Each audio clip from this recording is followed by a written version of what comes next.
Welcome to Business Monday. Now, often one reaches a stage in life when they choose to enter into a partnership. In this case, we're talking a partnership such as marriage, for example, prior to which all financial matters are just about you. But once you enter into a partnership, it becomes about you and your partner and the future. So what exactly changes, and what do you now have to start doing differently with regard to your finances? Well, in studio to give us answers is Mr. Manyara Kirago, a personal finance consultant. Hello and welcome. Hi. How are you? Very fine, thank you. All right, so now having entered into that life partnership, how then can couples, let's say, marry their financial goals? First of all, before you enter into that relationship, it's important that you understand the person you're getting involved with. When it comes to your finances, you need to have all the cards on the table, jokers included. When two people get together, you'll find that each person has got a different money personality, the way they handle money, their attitudes towards money, what they want to do with that money. Each person is different. Now, when you enter into a relationship like that, what you need to do is now discuss those each person's goals and attitudes, and come up with something which will either and agree what you two are going to do together. You either have to accommodate those differences, because there will definitely be differences, and maybe give up some one person may need to give up goals, and the other may need to maybe accept the other person's goals. So you discuss this until you come to something that's agreeable between the two of you. And once you do that, then you go ahead and work on that plan which now belongs to the two of you. It's many couples run their financial lives separately, and that is not very good, because you miss out on the synergy that's caused when you work together as a team. So it's important to work together as a team. All right, okay, so before you even get together, sit down and discuss those financial goals. Right, now say, for example, in the first 5 years of that commitment or partnership, what would you say should come out as priority? Because, of course, before it's just all about you and you have different priorities. You're focused on your own interests, but now you have somebody else with you. What then do you prioritize? For example, home ownership, or looking even into the future of saving to educate children? What are your thoughts on that?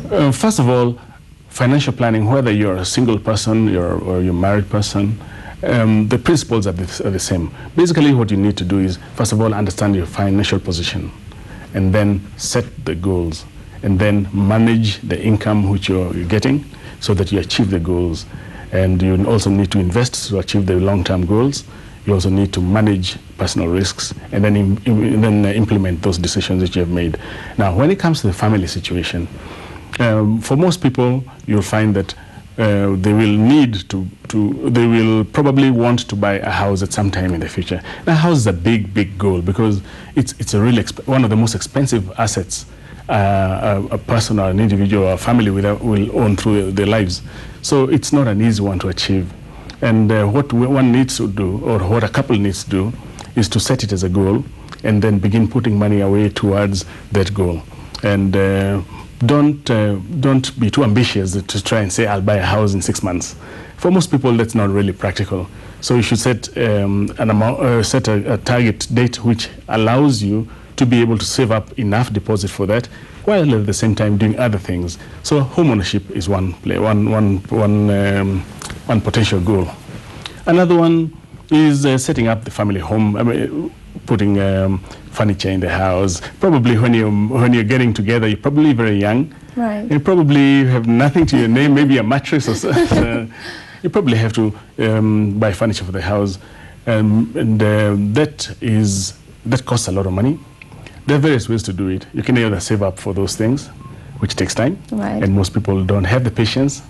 Other people go and take a loan and buy the furniture, which is not very advisable, because that increases the cost of those things tremendously. So if you're patient, you can actually build up the money to buy that furniture in the house, do it over time, and eventually your house will be fully furnished. That's another goal. Another one is children's education. once you get into a relationship, probably sooner or later, you begin to multiply. Right. And sometimes at a rate which may look too fast for you. Now, children, people say they're gifts from God. Unfortunately, those gifts come with at a price. At a price, and that price can be actually very high. Feeding them, educating them, and all those cost a lot of money. But of course, education is the most expensive and also the most important, because it gives us children a good start in life, a good foundation for their life. Primary school, secondary school education, those ones, you should try to make sure that you're taking your children to schools that you can afford. Right. Looking at your income, you can actually afford to pay that school fees, and also not only just afford to pay school fees, but also be able to save up money for their higher education. Because higher education is pretty expensive, and in most cases, more expensive than most people can afford from their current income, so you have to accumulate money for that. Too many people ignore this, and then they only think about it when the child is now ready to go to university. Stage, yes, right, and it's too late. It's probably. too late. It's very difficult, and it becomes very stressful for the parents. You'll find that they are forced now to start going borrowing money or selling assets which were meant for something else, and that stress is not necessary. To avoid it, think about it right from the beginning of getting into the relationship. So that's another goal. So planning is really, really key, isn't it? It is very important. And so I suppose you've got to put aside what at one point you may have considered priorities, such as, you know, taking a holiday, relaxing. That you've got to push to the back a bit and then focus on things like buying a car, or, as you say, buying a home as well. Well, it really depends on your income situation. If you can, once you look at all those goals which you want to achieve, you will now have to prioritize them and adjust them according to your income. If you can still afford to go on that holiday every year, but at the same time you're saving for your house, you're saving for your children, then it's all right. Go ahead and enjoy your life. By the way, financial planning does not mean suffering. A lot of people think that if you're planning your finances, you're not enjoying life. Right. It does not mean that. It means just deciding what is best for you and actually putting that into practice. Right. So if you want a holiday, that could be in one of your goals. Another very, very important goal is preparing for retirement. Right. Okay, we will come back to that. Let me just ask you, though, would you say there should be a division of roles when it comes to this sort of planning? For example, take the female in the relationship deals with all the bills, whereas the man in the relationship looks at investment issues. I mean, just take, for example, do you think there should be that division of roles? In the past, it made a lot of sense, because previously, the man in the relationship used to earn a lot more than the woman in the relationship, but that's no longer valid. That no longer applies. So it doesn't have to be that way. But having said that, different couples have different ways of handling their finances, and whichever works for them, it's fine. There are so many ways to skin that cat.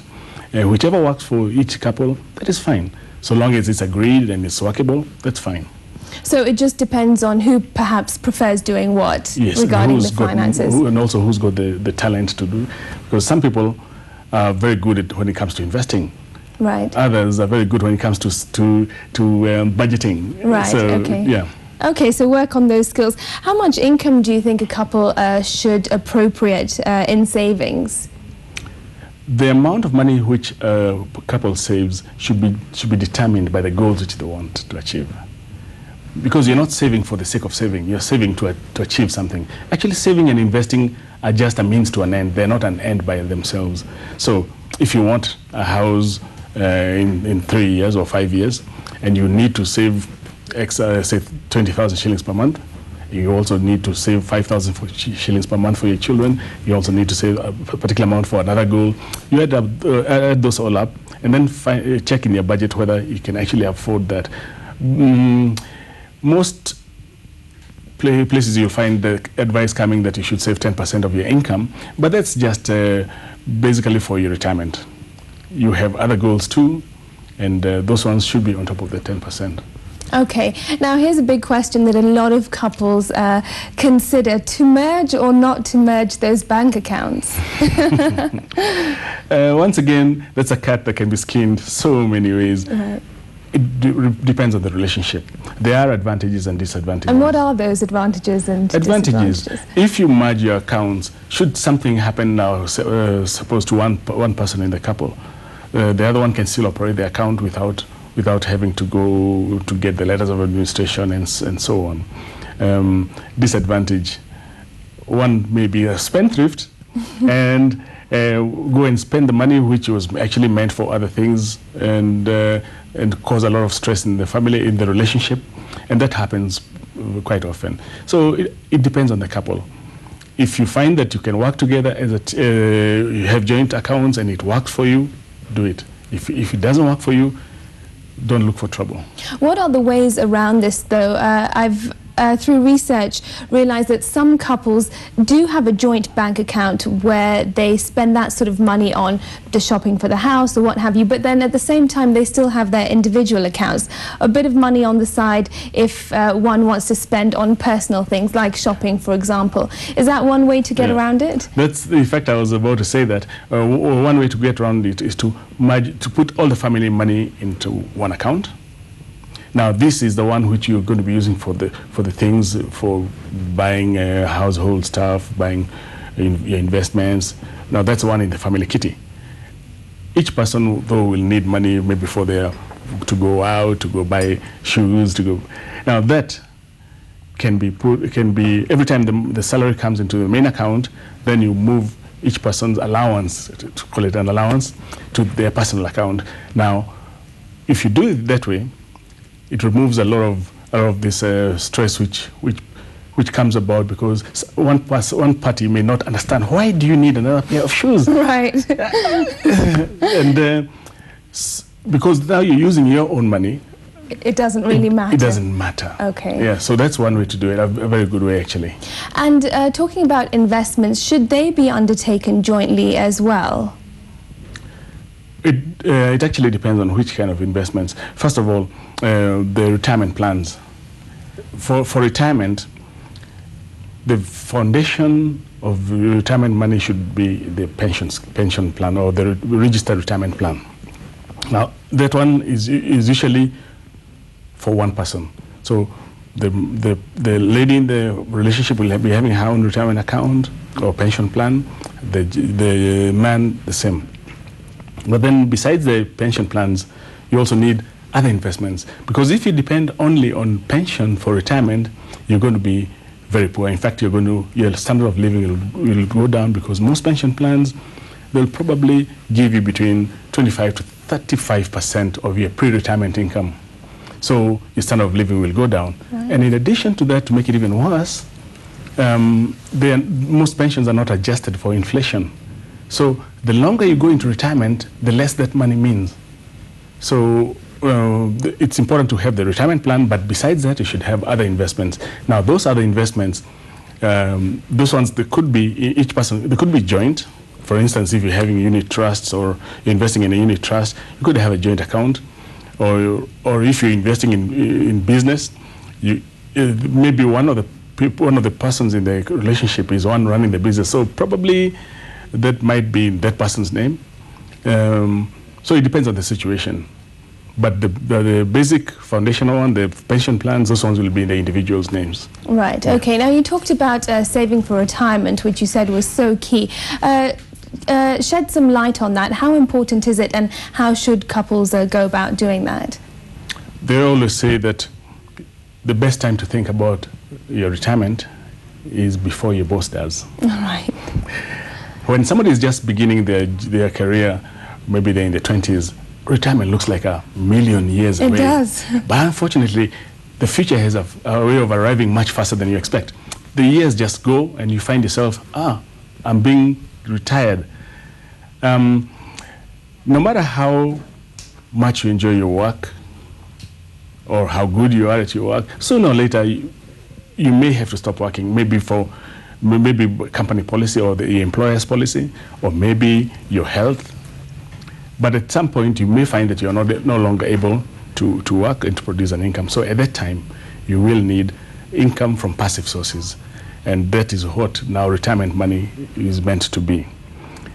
And it is a lot of money that you need, because most people need between 70 to 80% of their pre-retirement income in order to maintain the same standard of living. Right. And it's a lot of money. Some expenses will go down definitely during retirement, because probably by the time you retire, you'll probably have educated your children, probably finished paying your mortgage. So those expenses will go down. But others increase. As people age, they tend to have health issues.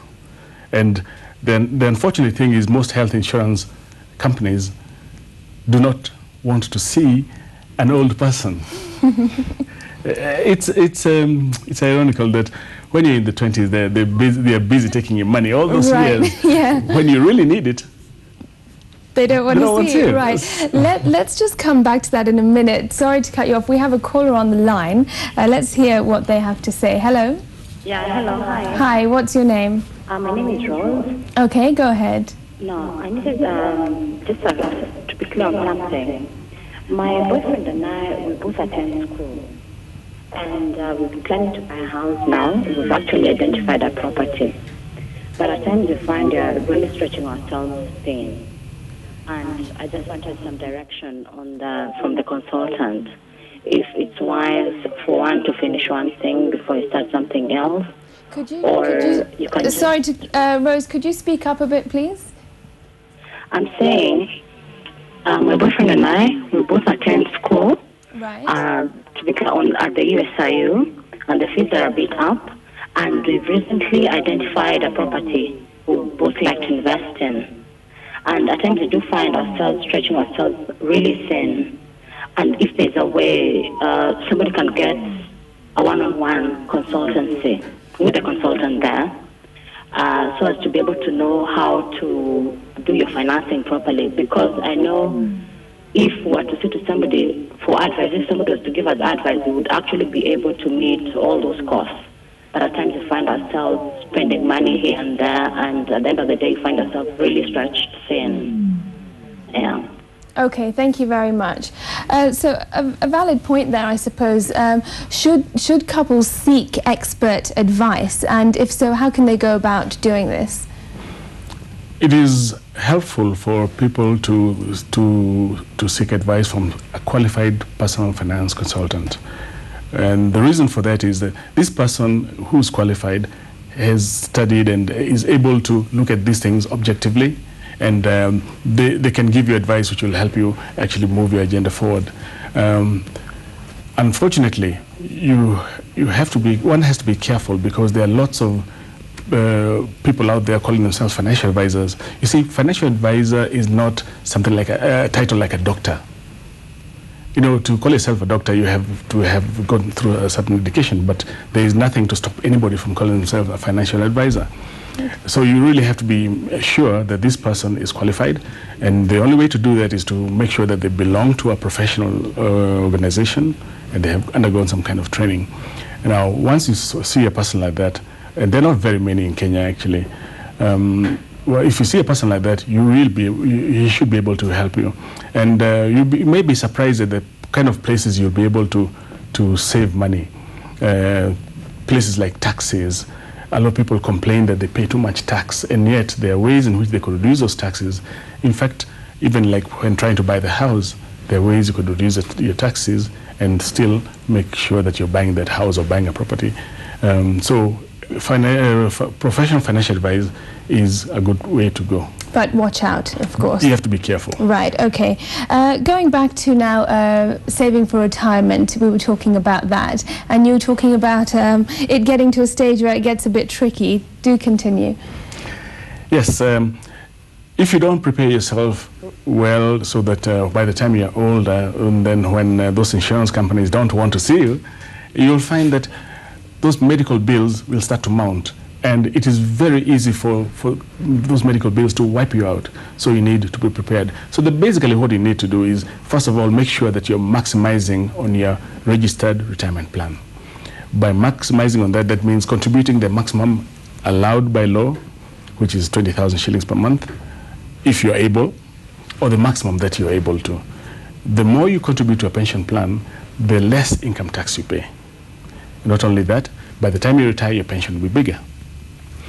So that's the first step. Then after that, invest in investments which eventually will end up subsidizing subsidizing the pension, adding up to whatever you're getting from the pension, because the pension, like I said earlier, may not be enough to see you through. And this should be started as early as possible. You see, when you start early, the power of compound growth makes your investments grow. And they grow at the earlier you start, the higher they grow. Right. So if you don't do this early, you'll find that to save the same amount of money, you need to save a lot more. And it's probably very difficult, because by the time people start thinking about retirement, most of them are in their late 40s, and that time it all usually coincides with the time when the children begin to go to college. Right. So you've got these two big things, and now you're wondering which one to do. To avoid that, start early. Start early. Yes. Okay, that's key. Now, how does one or couples treat personal debt that has fallen through into the relationship? For example, say paying off wedding or honeymoon debts. How do they deal with that? First of all, I said that when you're getting into a relationship, all the cards must be on the table. Right. The jokers included. And that's one of the things I meant. The jokers are those debts which some of them may be big and may be hidden. Maybe the person doesn't want to tell you about it, and then you find now you're together and there's this big debt or big commitment which is now eating up on your family unit's resources. First of all, those wedding debts, avoid them at all costs, if you can. If you can. Actually, you can. How? By doing a wedding you can afford. Right. saving up for it. The reason I say this is because a wedding, I know a lot of people will not be very happy about this, but a wedding is actually an expense. You're not investing in anything. It's a lifestyle thing. And to borrow money to put on that, to start off your family in debt because of something which will be consumed in one day, it's really not very wise planning. It's not really a wise way to start off your family. Right. So if you can, avoid that. The other debts, like I said, they should have been discussed before you got into the marriage, and then now you can decide how we're going to handle this. Are we going to take it as our family debt now? Similarly, your assets. If one person walks into a relationship with assets, are we going to take these assets as a family assets? All those things should be discussed. That's why I said at the beginning that everything should be discussed openly, and then we move on from there. Now, if you find that these things were not discussed openly, now that brings in another dimension.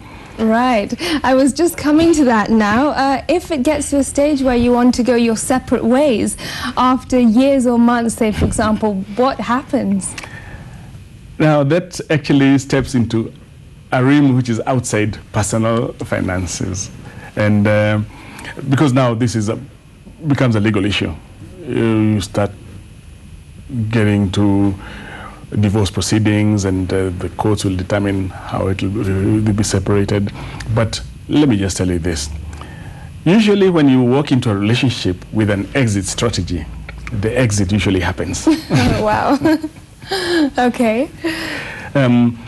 Not to say that you should stay in a bad relationship, but you should know that family finances are usually devastated by breakups. Nobody wins. Actually, there's one situation, maybe the lawyers win, but nobody else. Right, okay. And what then happens? Who are you to consult in situations like that? Is it lawyers, bankers? Who is it? You would need to see a divorce lawyer.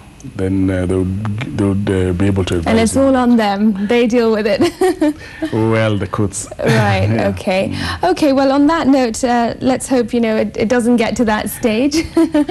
But thank you so much for your time and for enlightening us on financial planning for a family. Thank you very much. Thank you. In studio with me, I've had Mr. Manyara Kirago, a personal finance consultant. We've been talking about planning for families. And now we move on to other news. And for close to a month as vigilante groups ran riot in Central Province, the government sat back quietly and only reacted after a revenge attack by Mungiki. Now, what followed was a loud condemnation of the Internal Security Minister. Now, did the state back the vigilante groups despite the police having long declared them illegal? Robert Nagila explores that scenario on Citizens on Patrol.